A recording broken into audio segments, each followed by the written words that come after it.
Hi everyone, I am Kathy, and today's tutorial I will be demonstrating the proper use of the Knit and Purl tool. Unlike the traditional loom knitting tool where you can hold the tool sideways and rotate your wrists, the Knit and Purl tool was designed to go in an up-down motion, very similar to what you would do with a pencil. Failure to hold and use the Knit and Purl tool as demonstrated could cause the user to have unsatisfactory results.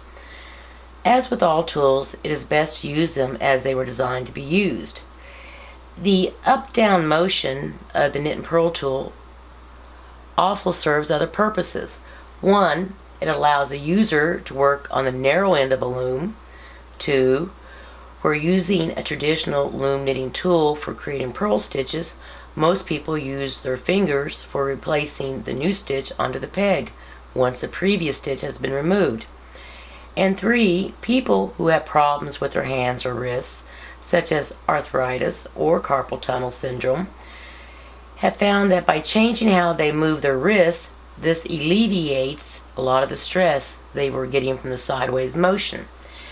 I will be using a Cindywood loom, 1/4 inch gauge, and a number 1 sock yarn for demonstrating with.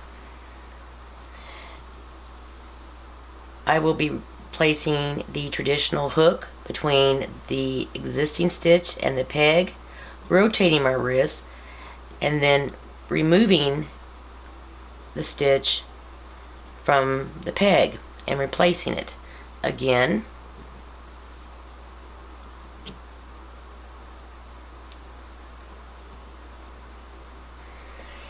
now with the Knit and Purl tool,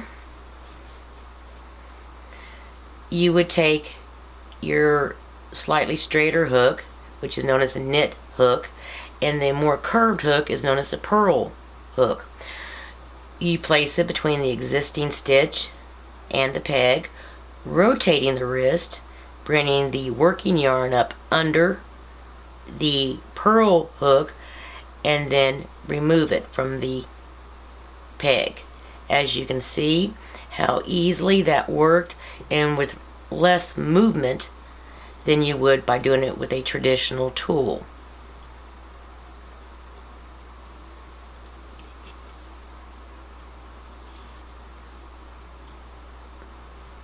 And you can definitely see why this movement would work so well on a sock loom that have the slider ends, because the up-down motion will not get in the way of creating the stitch.